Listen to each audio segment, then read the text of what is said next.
好，欢迎您回到新闻大白话的节目现场，我是前次介绍这1个小时的来宾，首先是国际政治专家赖岳成老师，主持人好，观众朋友大家好，以及国际战略学者林玉芳委员，大家好。前空军副司令张延廷将军，主持人好，大家好。好，观众朋友，我们赶紧来关心川普2.0来了。今天他宣誓就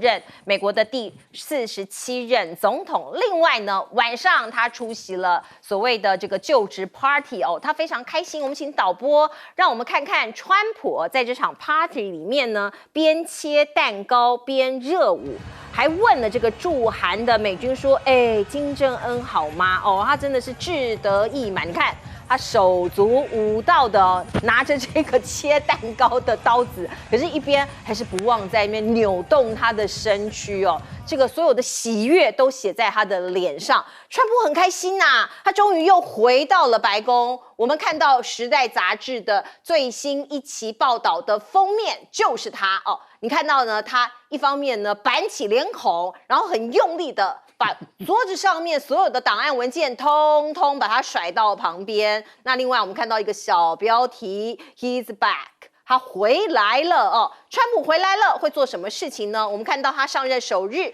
第一个就撤销了拜登78道行政命令。他命令公务员要重回办公室，因为过去在 COVID 的这个期间，很多人都在家里面办公。那现在呢，他说了，全部所有的政府公务员都要重返办公室工作。另外呢，撙节一些浪费的一些东西，可能也是他的目的。而另外呢，川普还宣布美国退出世界卫生组织 WHO 我们看到，包括在 COVID 期间，其实呢，川普就已经讲过了，他指控世卫在COVID 疫情起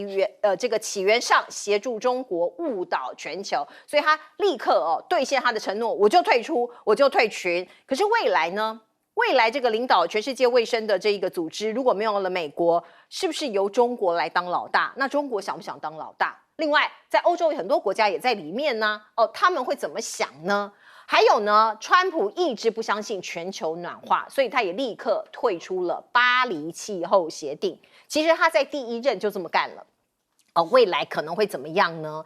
美国是全世界的第2大排放国，碳排放国。那他2度退出这个国际打击气候变迁的行列，未来可能的影响是什么呢？一般预料他会大举开采石油，并且川普宣布撤销电动车的补助那声称美国将再次成为制造业的国家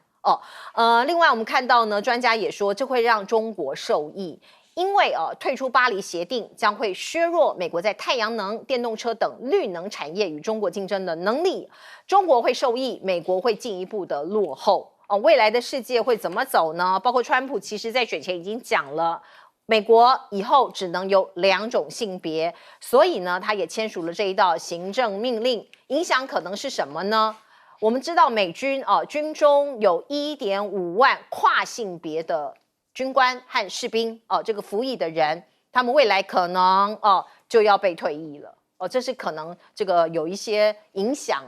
那另外呢，我们知道川普他在第1任期这个结束之后，因为没有连任成功嘛，所以有一个国会山庄的暴动。他上任之后，立刻特赦1500位袭击国会山庄的暴徒。有一些受害者的家属就不同意了，他就很生气呀因为他家人在这个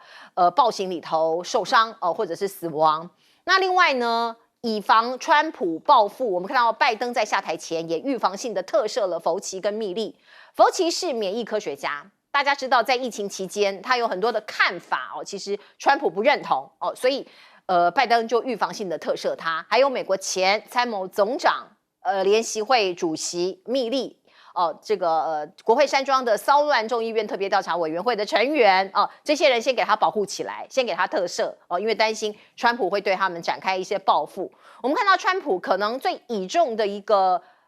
人物马斯克他就说未来政府的效率部会上火星并且他致敬的手势，有人说很像是纳粹也引发了一些争议。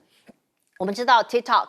现在在中国大陆的 TikTok 在美国版的国际版的前一阵子在美国引起了很多的争议。那川普签了行政命令现在确定延后它的这个效期那现在你在美国还是可以用，可是是延后75天。未来会怎么走？看起来川普希望它变成美国公司，跟 TikTok 一半一半持股，可是关键在演算法归谁？大家想要抢的是演算法，后面可能还有一些效应或者一些利益。来，先请教老师。川普上来，他做的最大的一个动作就是宣布这个拜登时代完全终结了所以他的动作都显示出扫清所有拜登时代的一切留下来的遗毒那宣布川普时代的来临，我觉得这很重要。第二个呢，他把拜登否决他的所有的法案再否决，这两个老先生简直是在开美国人的玩笑例如说，您刚刚讲到 TikTok 是川普在任内的时候禁止 TikTok， 拜登上来以后开放 TikTok， 结果拜登在卸任的时候又禁止 TikTok， 而川普上来以后又开放 TikTok， 你不觉得这个简直是有点在开玩笑吗？这也就是说他禁止的拜登开放，拜登禁止的川普再开放，那这两个人是完全相互矛盾，但是相互矛盾，然后权力大，他们就可以为所欲为，因为美国的总统的行政命令的权力如此大。你也看到了这个世界卫生组织，川普他退出，结果拜登上来再加入，现在川普回来再退出。世界气候暖化会议也是一样巴黎协定也是一样川普退出，拜登加入，现在川普又退出这样的一个开玩笑。然后拜登在任内最后几天签署一个重大的协议，就是美国周边的海域不准挖，也就是不准去钻开石油天然气。川普一上来，你拜登在我任内你拜登在你败选之后，就是贺锦丽败选之后通过的所有的行政命令，川普一口气全部都推翻，70几项的行政命令马上就全部都撤销。结果他要求要钻，拼命钻。那要钻什么呢？钻天然气，然后要钻这个石油，要大量的开采。那他的逻辑是很简单，他认为如果我今天美国把它底下富的满满的都是油的这些黑金，把它全部开采出来的话，大量的进入市场，美国的国际的石油价格就会往下走，国际石油价格往下走，物价就会往下走。这个是解决物价的一个最好的办法，也就是降低能源的价格。所以当它的能源供应量越来越多的时候，你 OPEC Plus 他们本身再怎么减产，由美国人来递补它的减产的份额，那这样的话，这个价格如果一直往下走，那这个全世界其实都是好消息。可是问题是，如果美国它的页岩油也开采，传统的石油天然气也开采，美国的国内的市场绝对很快的就饱和了，那该怎么办？外销。外销谁是最大的买家？我估计中国大陆是未来潜在最大的买家，那这个就有双方合作谈判的空间就会出现了。所以我们看到，对于川普来说的话，他完全的几乎是否决了拜登时代的所有的拜登不准做的，川普都可以做；拜登可以做的，川普几乎都不做的这样的一个情形。另外，我个人认为，所谓的川普说他要上火星，要把太空人跟星条旗插上火星，我估计拜登4年内做不到，绝对做不到，因为4年内能不能把美国的太空人送上月球，我们都觉得可能做不到。4年内把太空人送上月球都做不到，那更不用讲火星了。为什么？以目前的技术，我们从地球把人送到火星需要203天。那这203天这么漫长的这个岁月在太空飞行，这么狭小的太空舱，你要在那个地方生活203天，你的后勤补给和太空人的心理状态，我个人认为这个是梦想，梦想很美，但是实现很困难。那为什么马斯克开心到不行？因为马斯克就可以拿到很大的政府标案。我们估计美国基本上来讲不会由 NASA 来执行，很有可能会外包。外包以目前来讲最有能力去竞争夺标的，那也就是马斯克的星链公司。所以马斯克可以拿很大的预算去做深空的研究、深空的发展，这个对马斯克的公司来讲，这个真的是一个很大很大的利多。那最后一个有关于 TikTok 的未来的解决方案呢？以现在的情况来看是无解。因为他最近又接受访问嘛，因为是在他的办公桌上接受访问，谈到说 TikTok。他认为说拿一半是合理的，那如果中国大陆不同意，这代表中国大陆不友善，是一种挑衅的行为。那这样的话，他会对中国大陆课征关税，马上用关税来威胁了。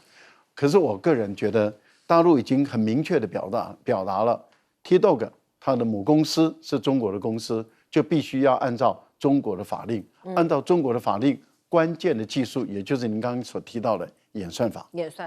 演算法不能出售，就是不能出售，所以入股可能性高，但是要达到一半的可能性很低，更何况演算法是绝对不能出卖的。来请教玉芳委员，这是对美国来讲跟对全世界来讲，这是一个川普上的第2次就任，是一个很大的一个冲击啦。这可以说美国真的走向孤立主义。可是又不是全然的孤立主义，因为孤立主义就把门关起来，外面的世界我不管，他不会的。外面的世界只要对他有利的，他就会积极参与，甚至用兵，大家都在所不惜。所以这个就是只能说是就自私啊，就是美国的利益在先。他 MAGA 就是美国要再一次伟大嘛，那别人沉沦不要紧，但美国要再一次伟大。那有些时候那个利益就只有这么多，你美国全拿那边就无利可图嘛。我觉得比较需要去注意的一个问题就是说，你在巴黎气候这个变迁这个协定，你把它废了以后，这个世界暖化一定会加速这对人类来讲是一个浩劫那你难道都不顾吗？只为了美国能够多开采一些石油。对不对？然后赚钱天然气，然后你就不管这些，就这样胡乱的开采吗？尤其把电动车给等于是这一刀剪就把美国电动车给送命了。那你没有电动车，那你的空气的污染就会加速吗？还有一个就是说，讲到这个所谓的 TikTok 的问题了我认为川普要把它留下来，要让它活下来，最重要的目的是跟钱有关嘛。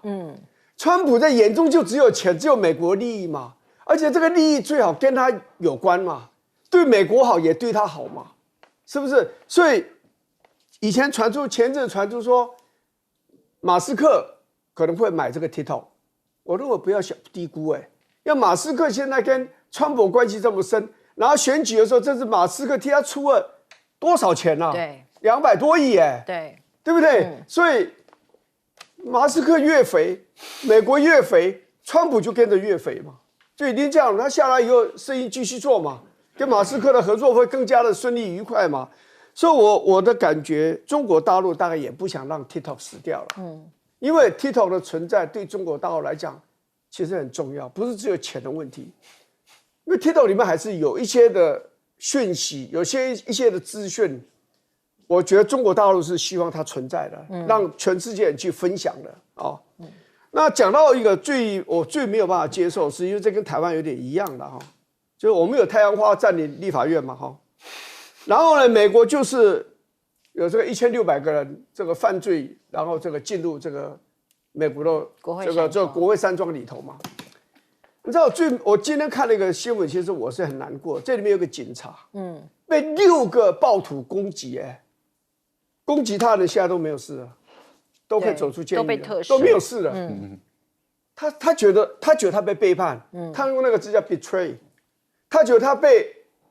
美国政府背叛，被川普的支持者所背叛。这样，你这一弄的话，你这个国家，你的国会被人家占领，警察被人家打然后公物被破坏，还东西被偷，然后这些人都无罪。你这个总统这样干的话，你带头做这样的事，纵容罪犯，这个美国这个国家，你觉得是向上走还是向下沉沦呢？我认为是向下沉沦。这个答案真的非常明显哦。那尤其是对于那些被暴徒打伤或打死的家属来说，他们完全没有办法接受。可是这就是现在的美国。来，先请教将军。川普他是一个英雄主义者，你看他在那边手舞足蹈，在那边跳舞，可是他是个英雄主义，他标榜他自己是很强、很厉害的。他这个英雄主义，所以川普他在4年的任内，川普2.0就是实施3大主义。第一大主义退群主义，你看他巴黎气候协定也好，要对美国不利的，或者是 WHO 这个世界卫生组织，你对他不利的我就离开。联合国这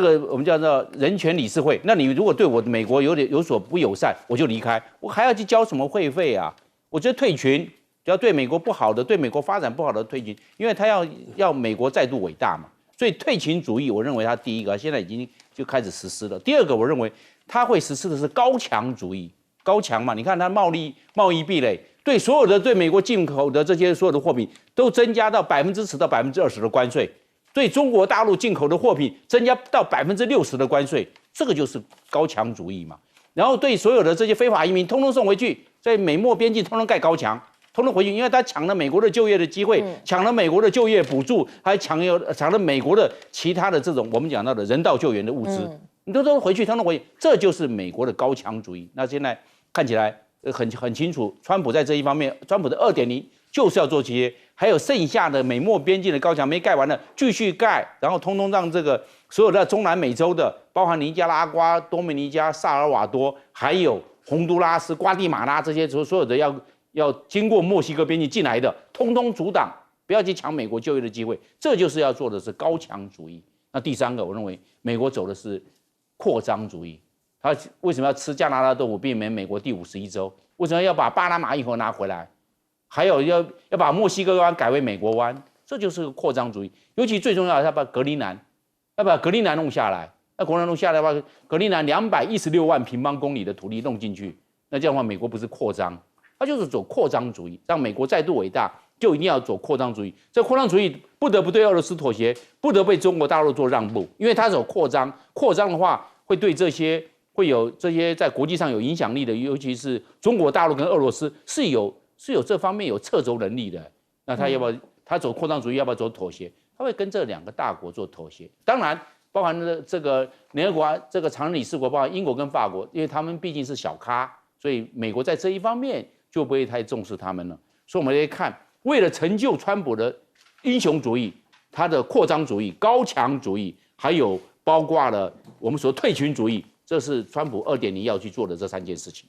刚刚将军讲到了，川普会实施一个所谓的高墙主义，他对于移民的政策其实非常清楚啊，你非法移民我一个都不要，通通把你送回去。所以我们看到呢，包括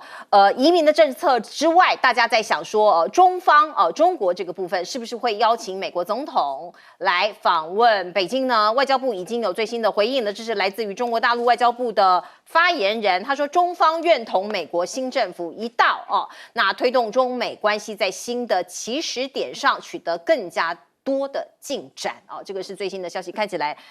两国的元首这个高峰会可能马上就要开始了。而另外讲到边境的问题，我们看到川普呢在就职典礼上面同步宣布将美国南部边境国家要让它变成紧急状态，所有非法移民它都要被停止，这个行为也停止要把这些犯罪的外国人遣返回原本的国家。所以你看到这一幕，这些人都是在墨西哥跟美国的边境等待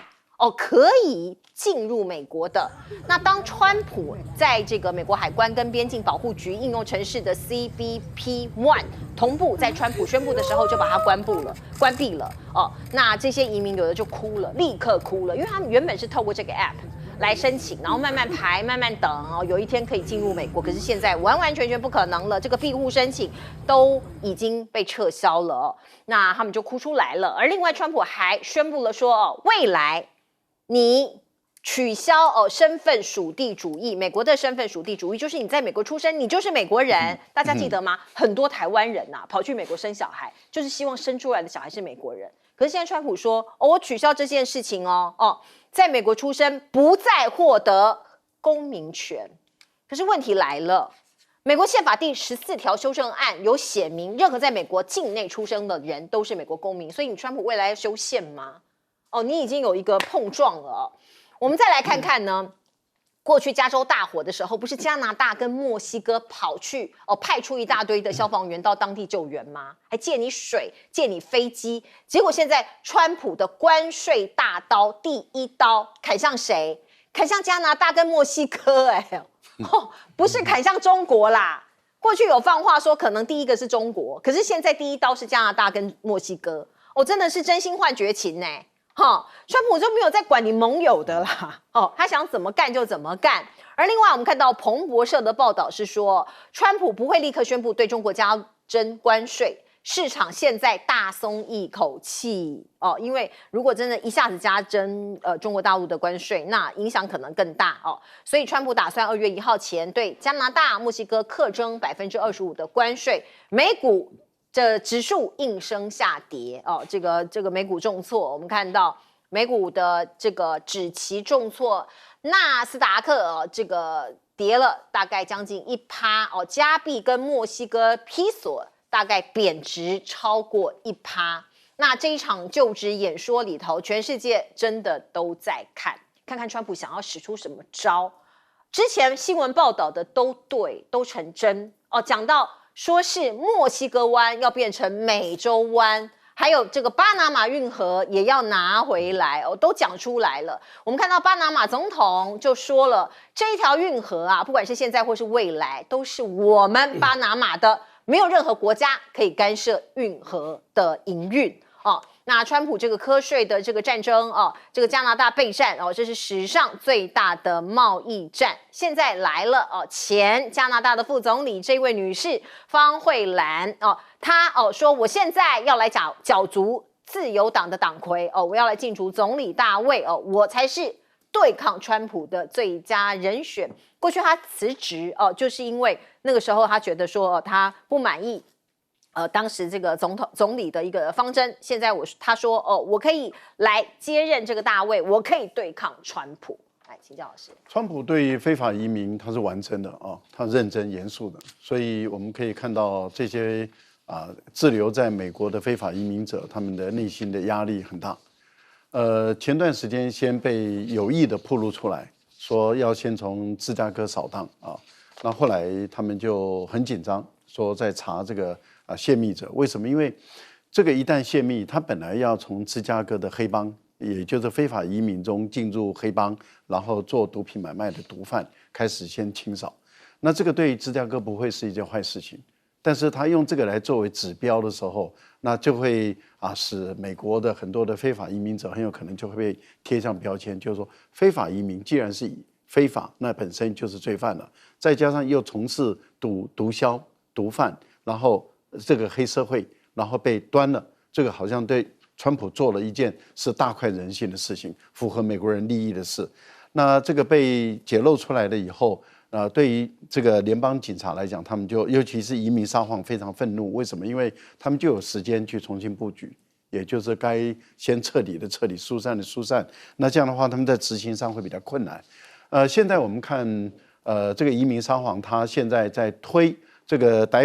大量逮捕非法移民的动作的时候，他需要钱。这个钱可能目前按照现有的预算是拨不出来，所以很有可能川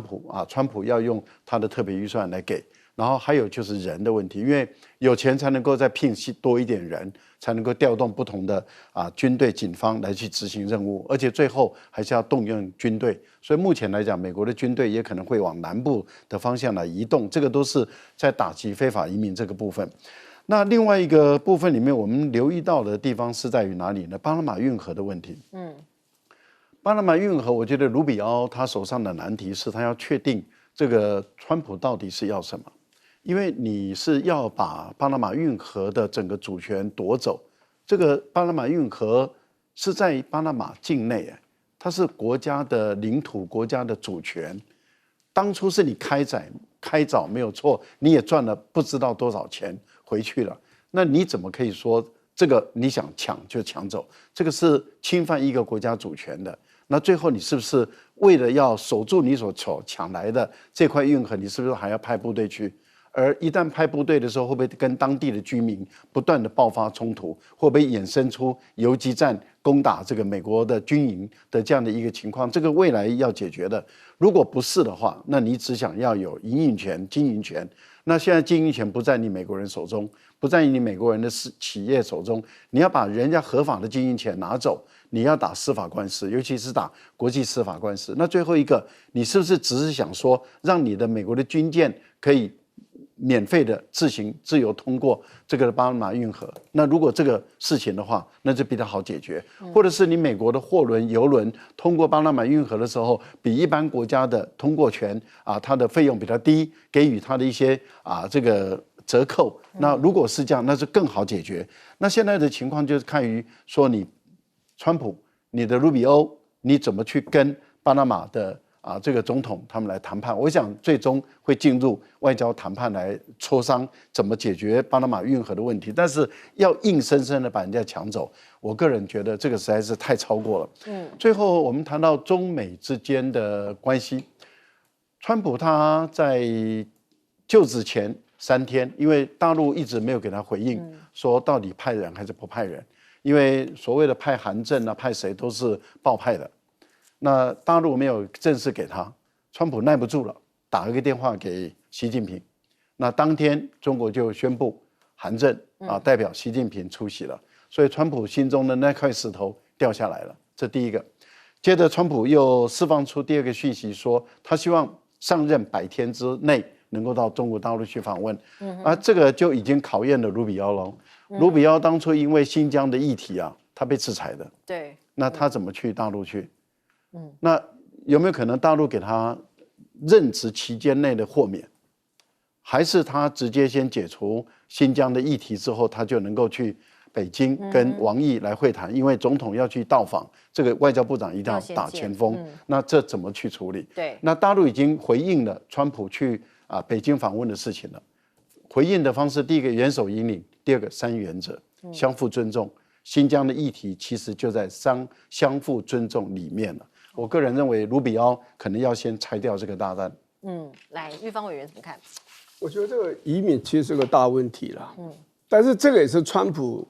当选的很重要的一个因素。我们当时只是觉得说，他为什么讲说海地的这个移民吃什么狗肉？我跟你讲，他讲这种话是因为这个话有市场，有很多人会相信。对，所以移民其实是真的是美国社会一个大问题，而川普支持者是把他们所有的不幸、他们的苦难都相当程度归咎在移民的头上的。我现在你要怎么执行？他们说1000万到1200万人，那你不要讲说你要遣返1000万或1200万，你遣返300万人，你知道那个动作要做多大吗？对，你要搜索，你要逮捕，然后你要把它遣回。这整个过程，我坦白讲，这个社会有没有办法经得起这个冲击，我不知道，因为这有一个问题，很现实的一个问题。美国人民做了一个民调，77%的人认为这些非法移民做的工作是真正的美国人不想做的。那譬如农业的问题，你要采农作物，这么热的天气在南部，你要收番茄和棉花，还有其他的一些的水果作物。你要怎么做？你说机器可能采收，那机器采收了以后呢，你还把它集中，你还把它加工，还把它分配出去。这个工作一般美国人没有办法做，太辛苦，工作环境太恶劣，然后呢，薪水太低。譬如说餐厅呢，你知道很多餐厅里面在洗碗筷都是所谓的 amigo， 那这些人薪水拿得很低，然后工作非常的劳累。你认为一般的美国人愿意做这个工作吗？还有其他很多，譬如建筑，我们不要以为说建筑是建筑师设计的，那谁在盖的？谁在处理那些最笨重的那些钢筋、那些水泥、那些砖块的问题？就很多是非法移民所以那个对美国真正的经济的冲击是很大的。这就是为什么有些拉丁美洲的国家的领袖会站出来说：“你不要一直批评中南美洲、拉丁美洲这些所谓的非法的移民，他们对你美国的经济的贡献是很大的。”还有一个很现实的一个问题，父母亲可能是非法移民，属地主义，孩子生下来是美国公民，对，是美国人。那你现在你要把他的父母非法移民逮捕，然后送回到洪都拉斯，送回到哥伦比亚，那这小孩呢？小孩可能3岁，可能4岁，可能5岁、6岁，你要怎么处理？你国家要盖一个国立的孤儿院，把他们放进去吗？你可以处理得到完吗？父母亲2个遣返，如果说你要遣返300万人，这里面可能你就制造这种所谓的小孩爸爸妈妈不在身旁的这个问题，你很可能就要处理个50万的小孩的问题。你有这么多资源，有这么多人手可以来处理这个问题吗？我认为这是个大的问题。第二个，我想讲的所谓的巴拿马用核的事情啊，其实川普是很不应该说了谎啊。他因为巴拿马现在中国中国大陆的军队在那边驻守，那人家巴拿马总统就说 nonsense， 你根本就胡扯嘛，对不对？那好了，不管怎么样，我认为他现在要的其实是费用的问题。你说巴拿马好歹是个主权国，你说我眼睁睁的看着你派兵去，就把它给占领了，我觉得不至于了。他就是要享受特费，我的军舰、我的商船经过你巴拿马，因为这个运河是我最后把它盖成的，你要给我打折，看你要半价还是1/3的价钱。我认为这个地产商他想的主意是在这里了，做生意的人嘛。对，没错，就是一切都是为了利益跟钱啊。将军，那川普的这个2.0呢，我认为他也是一个朝贡的主义，朝贡心态，大家对美国都要朝贡，就是这样。这个就是川普的，我认为众星拱月啊，美国都要占便宜啊，都是要这个样。然后现在我们来看，就是川普在这一方面的心态啊，我认为他会逐步来落实这个朝贡主义的心态。我们可以看得出来，那个台湾抢了美国这个晶片技术啊，赶快到美国来投资，到美国来设厂，不要再赚我的钱。然后另外一个，我们都知道，大家都希望他的川普就是要推销美国的军火，所以你看，大家国防预算太少了哦，你要增加到3%到5%哦，台湾你要增加到10%哦，这个就是我们讲过的，就是要买他的军火，很清楚嘛。因为美国的军火的事业占全世界195个国家，每个一个国家占了全世界的40%的军火市场。当然多买一点，那多买一点他就赚钱了。因为军工复合体、军火事业是美国的优势产业，你就大家来做，就大家多编一些预算，就变成众星拱月。他这个就是川普的这个朝贡的心态。第二个，大家多买一些美国的产品，因为美国的波音飞机，不要买法国的空中巴士啊，多买一个美国的波音飞机。波音飞机出那么多事，你也要买。你不买，你试试看，这就是它的优势产业也是航太啊、航空啊，这些方面，所以川普也在推销它的，希望大家多买。如果没多买，那造成贸易逆差，只要贸易逆差严重了，马上祭出301，那311马上做关税报复，那大家就受不了了。只要311寄出来啊，你看所有的国家的股票都马上跌，为什么？那重关税啊，那关税你东西卖不出去，卖不到美国啊，因为川普都认为全世界都在占川普的便宜。在生意上赚川普的钱，赚美国的钱，那这个在这个靠美国来保护，你这靠美国来保护，你要多买一点点，你要负你的责任，你要多付点账。有美国驻军的，你要付一点驻军费；没有美国驻军的，你要买美国的这些军工的产品，不管是飞机、这些飞弹、军舰、大炮、坦克，多买一些，就是这个样啊。那另外一个，他也希望，川普希望。世界其他国家多买一些美国的农产品，不管大豆也好，黄豆也好，小麦也好，甚至樱桃，你都来买。还有苹果来买，都要买美国的这些农产品，因为美国毕竟是农业大国嘛，它也是这个农产品的外销国，所以我们可以看川普所走的就是一个朝贡的心态，朝贡的主义。然后另外一个就是众星拱月，他希望认为川普原始点就是认为全世界都要占美国的便宜，美国现在要一一的把这些好处都收回来。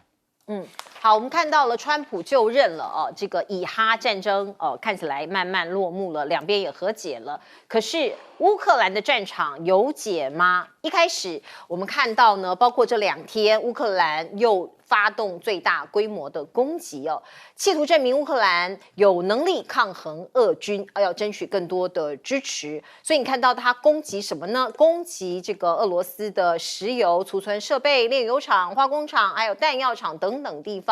我们看到来自乌克兰办公室的消息人士说，接下来的1个礼拜，俄乌冲突会更加更加一步的加剧哦。在川普就职之后100个日子，将是冲突最紧张、最危险的日子哦。你看到包括乌军收复库拉霍夫、扎波罗热将大反攻，可是在这个时间点呢，俄罗斯又有收获，又传出来他占领了伊万尼夫卡这个地方，并且接下来要攻击科洛迪亚奇哦，在地图上我们都看到哦，所以两边其实呢，在战争的我们希望它赶快结束，可是两边都还在做一定程度的攻击。我们也可以看到，包括乌克兰派遣了大量的无人机，试图要攻击扎波罗热地区哦那边的俄国的这些部队跟士兵哦，以及一些军备。那另外我们看到呢，俄罗斯不是很早就发动了所谓的真果树新型的中程高超音速导弹吗？现在乌克兰已经承认了，他们没有办法拦截这一款导弹哦，所以他们希望萨德哦，像这一款的所谓的拦截力的一个防卫的飞弹，可以来运到乌克兰。我们看到，包括乌克兰现在呢，正在致力于自主研发防空系统，目标是跟美国制造的爱国者防空系统相媲美。那有可能吗？因为现在在作战嘛，哦，你现在还来得及吗？而另外我们看到呢，川普的2.0跟欧美的关系岌岌可危吗？我们看到欧洲啊，欧盟，那当然之前他们就对川普其实有一些的批评，现在有90%的欧洲企业，尤其是美国的企业，担心双边经济关系会恶化哦，大家都对未来的前景感到一些担忧。那各国领袖，包括我们台湾也派了祝贺团到美国去嘛，可是欧洲的这些领导人呐，其实去这个祝贺川普就职的人非常少哦。我们看到马克宏在法国军队演讲上刻意警告欧洲不能只依靠美国，必须要自立自强。法国的外贸部长也呼吁川普应该回归哦，欧洲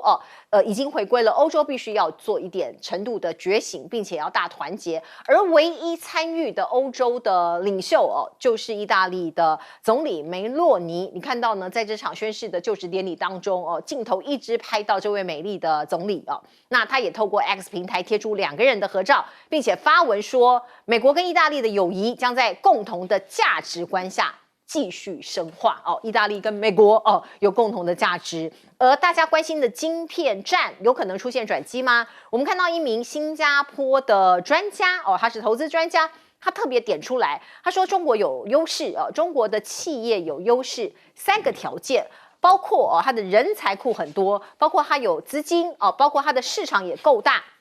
所以到时候有可能会追上台积电，可是这个先前的条件是什么呢？就是开发 EUV 的光刻机，如果开发出来的话，美国一定败。那尽管现在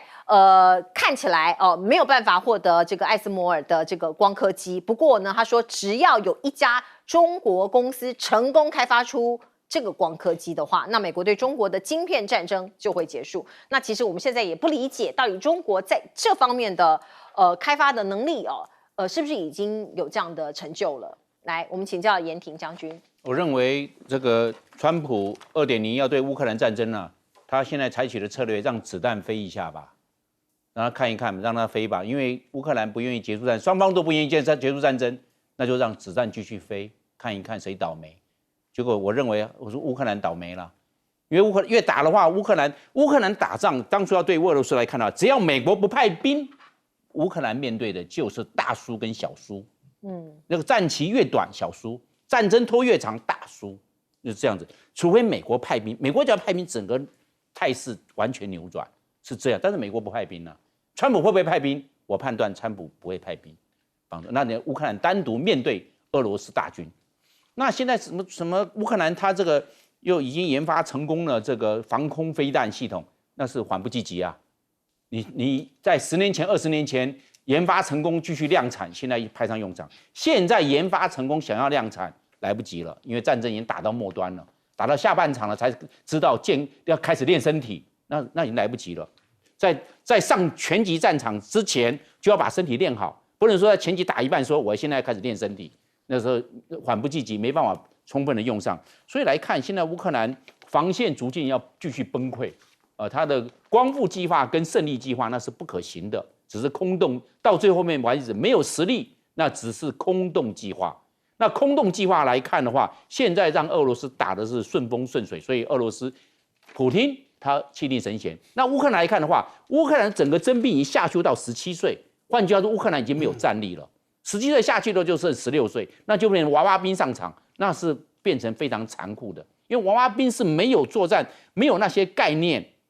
他是出生之度而已，出生之度不畏虎，那只是送上战场当沙包，当我们讲到的，当一个绞肉机的一个工具而已，变成这个状况。所以来看对乌克兰，但是为什么泽伦斯基不能松手？因为如果现在结束战争，泽伦斯基就要面对战略成果，战略成果，泽伦斯基面对的是战略责任，战略责任那不得了啊！现在赔了夫人又折兵了，丢了国土又死了那么多的人，还有欠了一屁股的乌克兰的国债，怎么还？所以只要战争持续，就没有所谓的战略责任。因为战争一结束，就要战略清单、战略结果就要出来，就要责任归属就要出来。所以继续，那就让他 ING 吧。那今天川普2.0看看，那就让子弹飞一下啊。那这样子弹飞一下是让乌克兰的人民去吃苦头只是让泽伦斯基去面对这个战略成果、战略结果、战略责任，向后递延而已啊。但是问题是，倒霉的是谁？老百姓。当初他们选错了，乌克兰要面对俄罗斯大军，他们要选的是军事家，是战略家，而不是一个演习的一个演员，要靠嘴皮的，那是没有办法。整个要看国家的战略宏观，我自己有多少战略筹码，能打多大规模的战争，能玩多大规模的，就是搞说哈，就跟这样的，你要玩多大规模是这个样。但他没有军事素养，把乌克兰的整个国家的国脉民命啊送掉了，这是非常可惜的。但是我们讲到时间，我们没有办法倒退，没有办法回到原状，人都已经走了，没有马后炮的，没有这方面的，这个是没有时间的巨轮没办法倒转，这个带是不能倒带的，只能回放，不能倒带，那你怎么办？那所以现在来看，那按照泽连斯基，今天泽连斯基在想，让战略结果早晚一点来清算，那战略责任就晚一点来负责，变成这个状况了。所以我们来看看，所以你看现在，包含川普他一上任的时候，他已经不把这个重点放在乌克兰结束乌克兰战争了，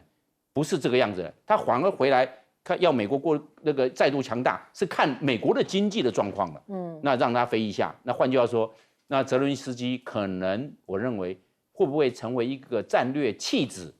这个泽伦斯基要去考量的。如果变成一个战略弃子的话，那川普说，那我钱也不给你了，拜登给你的钱到此为止，那是拜登的事情。川普上来的时候，江本丘里，除非泽伦斯基会讲说，他能够给美国，他能够给川普多大的好处，但是问题是他们国家现在也没有这么些筹码，能够给美国什么好处啦？除非抵押地皮而已啊。那这样来看的话，整个的战略的态势、战略状况来讲，对乌克兰是不利的。好，我们刚刚收到的最新消息是，习近平跟俄罗斯的总统普京透过视讯有一场对话。至于他们的谈论的内容是什么呢？广告之后马上回来。川普新政2.0震撼特别报道，川普重返白宫，全球严阵以待，经济战略、外交布局将如何撼动世界？全方位深入分析。1月21日锁定 TVBS 56频道。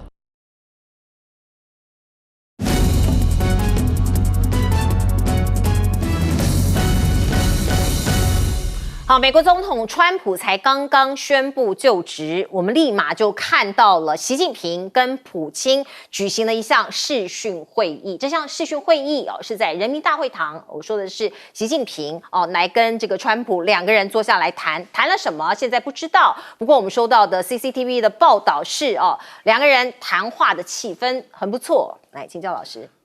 特别选在人民大会堂，就代表说这一次的视讯会议是很严肃的档次也很高的因为不然的话，一般在办公室里面通过电话就说交换一下意见，但是会在人民大会堂的话，那就是相关的官员也都在那会提供各种政策，就代表有很多事情是需要双方正式的来谈。那所有的谈话的内容都有留下记录，也有做一些决议目前来说，中俄之间的贸易额已经拉到2400亿美元了，而且还在往上走，这个代表说中俄之间在经济方面的合作一直走上新的台阶。然后科技合作、军事安全的合作都在走。那今年的军事演习，不管是在于这个白令海峡、鄂霍次克海，或是北极海，那甚至往下延伸到阿拉斯加，然后再到加拿大等，未来很有可能会进入加拿大都说不一定。还有在于整个日本的周围的军演，还有就是中国大陆的军舰啊，在进入到北大西洋啊，到波罗的海，然后到地中海的这些演练，跟俄国之间也有所合作的啊，这些都有可能会有一些大方向的一个安排。我个人认为，普丁很有可能会借由这一次的视讯邀请习近平主席能不能到俄国在5月9号的时候的反法西斯抗战这个战争胜利纪念日80周年，因为80周年是很大的一年哦，所以会有大的阅兵式，会有军事的这个分列式，那是不是邀请他出席？那中国大陆的抗战胜利纪念日就是反日本帝国主义侵略的这个也是80周年。那普丁会不会回访？我觉得这个都是双方会谈的事情。那选择的时间点选在今天，其实是针对于川普的就职，我觉得会有一个牵制作用。另外谈到乌克兰的问题，我觉得对乌克兰来说现在很麻烦了。为什么？因为在卢甘斯克只剩下3个村落，打下来了以后就100%收回了。那也就是说，等于是俄国把整个卢甘斯克完全占领了。那现在就是顿涅茨克的问题。可是您刚刚有告诉我们说，在伊万尼夫斯卡村这个地方被俄罗斯打下来，这个对乌克兰来说是坏消息。为什么？因为接着您看，如果说顿涅茨克开始打，一直打的时候，就要跟扎波罗热要连接，再往南走就是赫尔松。可是这个地方伊万尼这个地方是在于第聂伯河的西部。那过去的战争是在第聂伯河的东部，那一旦串联起来了以后，就会对于聂伯城构成的东西夹击。一旦东西夹击，聂伯城本身基本上是无险可守，它依靠的就是红巾村。所以红巾村一旦打下来的时候，那就往聂伯城的方向在走了。聂伯城如果被打下来，那就是往北推了，往北推会推到哪里？就会推到基辅了。再往南走就是赫尔松，连成一片。我觉得这个对于现在的乌克兰来说，局势真的是很不利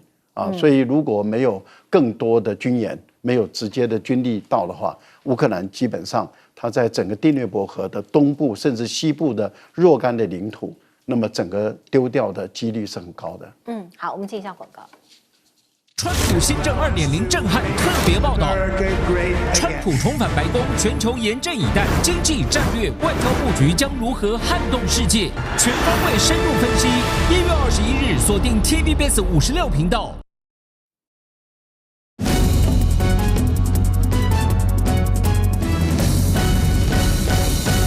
好，我们来请教玉峰委员。其实乌克兰战争交战的双方都非常疲倦了。